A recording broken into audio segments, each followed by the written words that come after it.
Not everyone who is disciplined is admired. There is a kind of discipline that makes others avoid meeting your gaze. In the morning while the world is still asleep, someone is already standing before the first step of the day. No music, no encouragement, only silence and a single step taken very slowly. Have you ever wondered why you negotiate with yourself every morning? Why some people keep moving forward without needing motivation? And what if the problem isn't willpower at all, but the very way you exist? What if discipline isn't effort, but the birth of a different kind of person? Are you willing to stand still long enough to look that question straight in the face? Asterisk, he didn't begin in a dark room or in the middle of a great crisis. Everything happened in a far more familiar place. The morning, a small room, dim light, a clock showing a number he had seen hundreds of times yet rarely rose at the right moment. The step outside the door was still there, not high, not difficult, and yet every morning he stood before it longer than necessary. He had a job, a schedule, plans that were written down, then crossed out, evenings that passed with the feeling of tomorrow would be different. And every morning the story began again, as if yesterday had never existed. No one called him a failure. No one called him disciplined either. He lived in between, trapped in the gray zone of those who know they could do better, yet still move slower than their own thoughts. Morning was where everything revealed itself most clearly. No witnesses, no explanations required, only silence, an unplaced step, and a familiar question looping in his mind far more than it should. He didn't lack knowledge. He had read enough, heard enough, known enough, but every time he stood before that step, knowledge could not pull his body along with it. What he didn't realize then was this: the problem was never about knowing what to do. It was that every morning he still allowed himself to choose all over again. And in that brief silence before the first step touched the ground, the path ahead was already being decided, without him ever noticing. Asterisk, the collapse didn't arrive with a loud crash. It came on a morning identical to all the others. He stood before the step longer than usual. The clock didn't urge him on. No one called his name. The world remained silent, as if waiting for him to pass judgment on himself. That step should have been taken, but it wasn't. He turned back to the bed. There was no special reason. He wasn't more tired than yesterday, not busier than tomorrow. It was just that once again the choice was postponed. And in that very moment, the thing he had been avoiding began to take shape. That entire day passed heavily. The work still got done. Conversations still happened. But somewhere beneath every action, there was an invisible slowing, as if each movement was missing a part of its weight. That evening, he sat alone longer than usual. No phone in hand, no music playing. Silence closed in, uncomfortable in its intensity. In that empty space, a thought he could no longer push away became clear. If everything continued like this, 10 years from now would not look much different from today. Not because he hadn't tried, but because every attempt always began again from zero. Every morning was a new negotiation. Every resolve had to be and he began to realize that the most frightening thing wasn't failure, but how accustomed he had become to failing quietly. That night, he didn't fall asleep right away. He stood up and stepped into the hallway. The staircase appeared in the darkness, exactly as it had that morning. He stood still, didn't move forward, didn't retreat, just stood there, allowing himself, for the first time, not to run from this feeling. There was a very brief moment when he understood. No crisis was coming to save him. No great surge of motivation would appear. If change was going to happen, it would have to begin the very next morning, from silence, from the first step, from no longer allowing himself to negotiate one more time. But understanding has never been enough. The real question is this: tomorrow morning, when the silence returns, how long will he stand before that step before he finally moves? Asterisk, the turning point didn't come from a powerful statement. It came on a morning when he no longer had the patience to deceive himself again. He woke before the alarm, not because he was used to waking early, but because his sleep had grown shallow and fragmented. The room was still dark. Silence lay over everything like a thin layer of mist. The step was still there, unchanged, but this time he didn't look at it as a challenge. He looked at it as a fact. There was no motivation, no new promise, just one clear realization. Every time he allowed himself to choose, he ended up right back where he started. Not moving forward, not disappearing, just repeating. Something strange dawned on him. On the rare days when he actually did what he had intended, it wasn't because he was stronger, but because he didn't give himself time to think. Everything happened quickly, almost instinctively. By the time a thought appeared, his foot had already stepped down. That idea stayed with him throughout the morning, not loudly, not insistently. It simply sat there, quietly, like a small stone in his pocket. And when he finally sat down, facing himself in a rare stretch of silence, a question surfaced, not to be answered, but to end the loop entirely. What if the problem wasn't a lack of discipline, but the fact that he always allowed himself to negotiate? What if he didn't need more determination, but simply needed to remove the right to choose? He didn't write a new plan. He didn't set a grand goal. He didn't tell anyone about a better version of himself. He made only one decision. The morning would no longer be a place for thinking. From tomorrow on, when silence appears, he will not ask himself whether he should step forward or not. The step is no longer a question. It has become the only path. The movement doesn't need emotion to accompany it.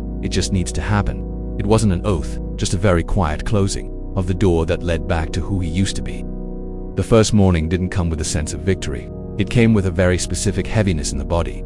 The alarm rang while it was still dark. Not too early, not too late, just enough to cut through an unfinished sleep. He opened his eyes, didn't look at the clock a second time, didn't turn over to steal a few more minutes. The room was still silent, so silent that every small movement could be heard clearly. He sat up, slowly, not out of hesitation, but because his body wasn't used to being summoned at this hour. The step outside the door appeared faintly in the weak light. Yesterday, it was a question. Today, it was simply a step. The first foot touched down, not forcefully, not decisively, but it happened. And in that very moment, he noticed something strange when he didn't allow himself to stop and think.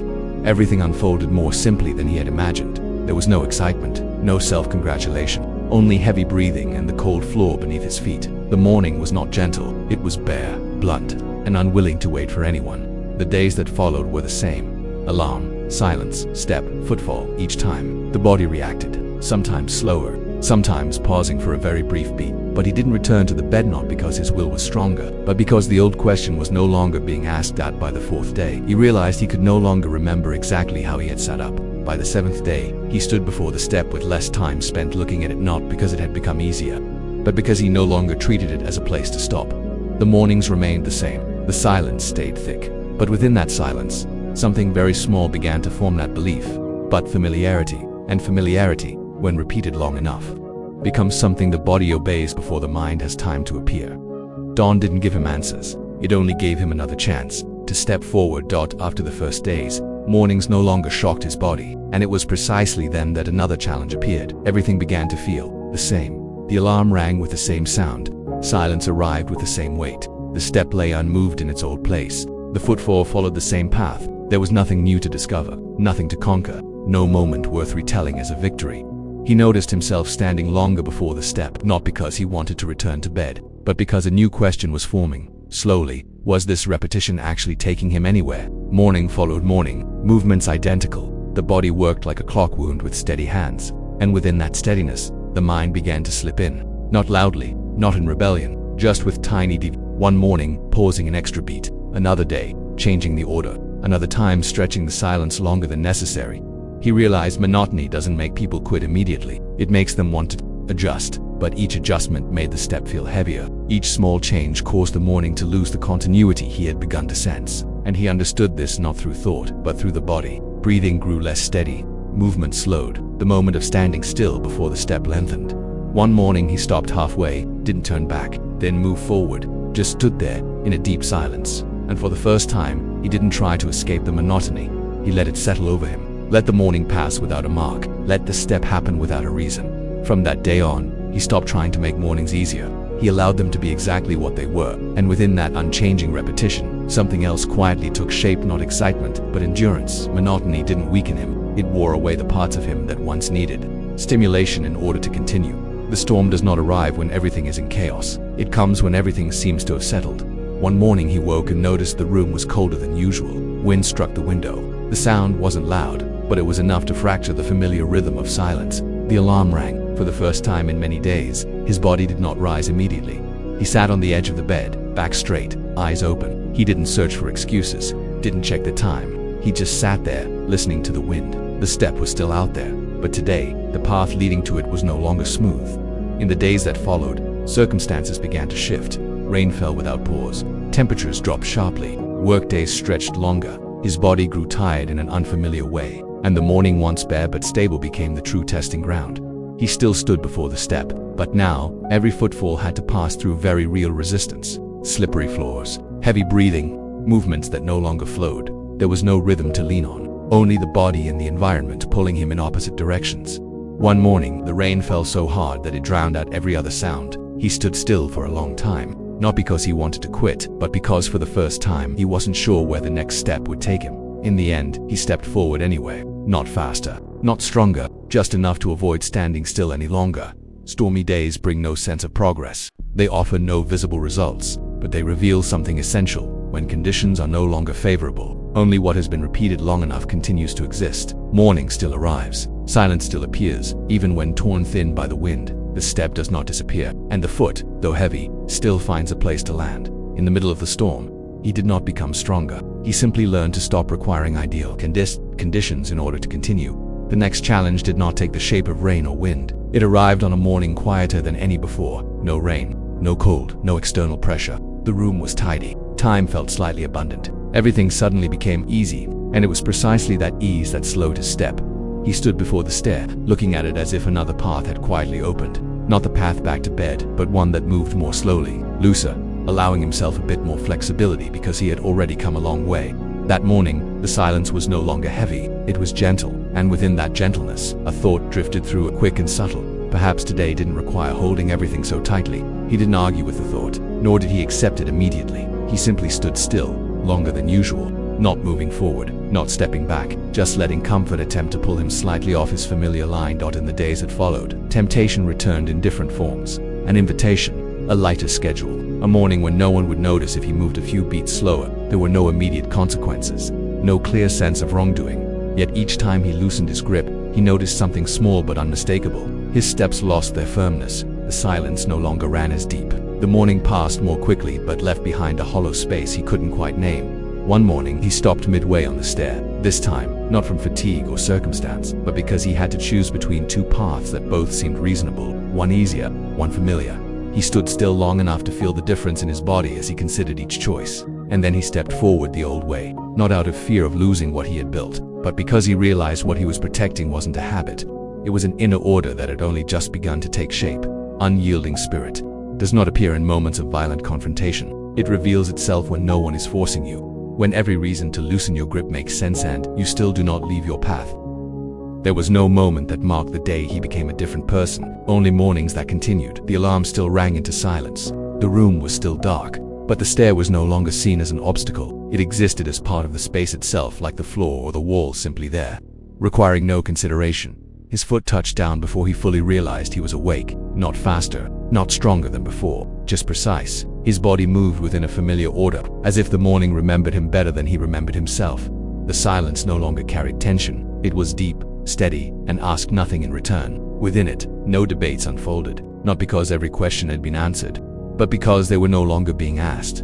He began to notice very small changes around him. Others didn't say much, but their gazes lingered a little longer. Casual remarks surfaced, not about achievements, but about consistency, about how he was always there, always on time, always moving with the same rhythm. The mornings kept passing. The stair was still descended. The foot still met the ground in silence, but their meaning had changed. They were no longer acts of discipline. They were simply the way he existed. The glow of discipline does not shine. It does not impress. It merely makes everything around it clearer and makes inconsistency in others more visible than ever before. The final trial did not arrive when he was at his weakest. It came when he believed he was already stable. That morning began out of rhythm from the very start. The alarm never rang. His phone had died overnight. When he opened his eyes, the room was brighter than usual. Morning light flooded in too quickly, as if someone had pulled the curtain open before he was ready. He sat up, not rushed, not panicked. But in that silence, something became unmistakably clear. The familiar order had been broken. The stair was still there, but this moment was unlike all the others. There was no starting signal, no guiding rhythm, only a morning already partially gone, and a choice not yet made. He stood before the stair for a long time, longer than even the first days, not moving forward, not turning back, not from hesitation, but because for the first time in weeks he was forced to ask himself, if the supporting system disappeared, would this person still exist? No one knew he was standing there. No eyes were watching. No promise needed to be kept. If he returned to bed, no one would notice. If he stepped forward, no one would record it. The morning was so quiet that every breath was audible. His foot lifted and came down on the first step, not because of an alarm, not because of habit, but out of a raw honesty with himself. If he stopped today, what would everything behind him mean? If he stepped forward today, what was he stepping for? There was no immediate answer, only movement. Slow, heavy, but irreversible. The next step appeared, then the next. No familiar rhythm to cling to, only the full presence of each footfall. When he finished that morning, there was no sense of victory, only a very different kind of quiet. Not tense, not light, but solid. He understood then that the final trial had never been harsh circumstances. It was the moment the system disappeared, and only the person remained, and the question no longer belonged to him alone. If one morning everything you rely on disappears, how long will you stand still before you step? Transformation does not arrive in a single explosive moment. It reveals itself gradually, in the things that no longer draw attention. Morning still comes as it always has. No ritual, no special preparation. Sometimes the alarm rings, sometimes it doesn't, but that no longer determines anything. He opens his eyes, sits up, and his body naturally finds the first movement of the day. The stare is no longer noticed, not because it has disappeared, but because it is no longer a stopping point in his awareness. The step happens before thought forms, not rushed, not delayed, just on time. Silence has changed as well. Before it was a place of negotiation, a gap where doubt could slip in. Now, silence becomes the ground itself. It neither urges nor resists. It allows everything to unfold without commentary. Those around him notice the change before he does, not because he speaks more, but because he no longer needs to explain. He arrives on time, leaves at the right moment, works with the same rhythm, regardless of circumstance. That consistency forces others to adjust how they stand beside him. If he once lived on promised tomorrows, he now lives on mornings that have already been completed. Not perfectly, but continuously, unbroken by small, convenient excuses. The difference between the man he was and the man he is now is not effort. It is that he no longer has to convince himself to continue. There are no longer two voices arguing each morning. There is only one direction of movement. Complete transformation does not make him stand out. It makes him stable. And in a world accustomed to fluctuation, that stability becomes something so rare that it feels unsettling to those who are still standing, motionless before the stare of their own lives. You may have thought discipline was force, self-control through tension, winning a battle in your head every single day. But what if discipline is simply not abandoning yourself in the first morning of the day? Every day has a stair you must step down, a moment of silence before action, a single step taken when no one is watching. How long would you stand still before that stair if no one were witnessing it? If no reward were waiting? You don't need a perfect plan. You only need a step small enough that you can't make excuses to skip it the next morning. If this story made you slow down by one beat today, hold on to that silence. And if you want to keep walking this path, like, share, and subscribe to the channel so that your mornings no longer pass by unconsciously.